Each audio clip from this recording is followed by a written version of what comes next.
ముందుగా ఉల్లిపాయలు, పచ్చిమిర్చి, కరివేపాకు వేసుకోవాలి. దాని తర్వాత కలుపుకోవాలి. తర్వాత మెంతికూర వేసుకుంటే చాలా బాగుంటుంది. ఆకుకూరకి దాని తర్వాత కొద్దిగా కలిపి మూత పెట్టాలి. తర్వాత అల్లం వెల్లుల్లి పేస్ట్, పసుపు వేసి కలుపుకోవాలి.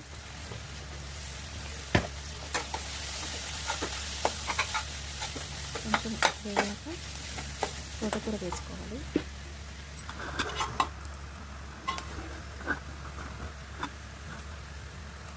ఇది చాలా బాగుంటుందండి. మెంతికూర వేసుకుంటే ఆకుకూర వేసుకోవాలి. ఈ ఆకుకూరలో చాలా అంటే చాలా బాగుంటుంది. తర్వాత టమాటో ముక్కలు,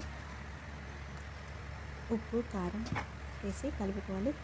కొద్దిగా నానబెట్టుకున్న కందిపప్పును వేస్తున్నాను నేను. చాలా బాగుంటుందండి. ఆకుకూర ఫ్రైలాగా నీరు మొత్తం వినికేదాకా వేయించుకోవాలి. చాలా బాగుంటుంది అన్నంలోకి. Thank you.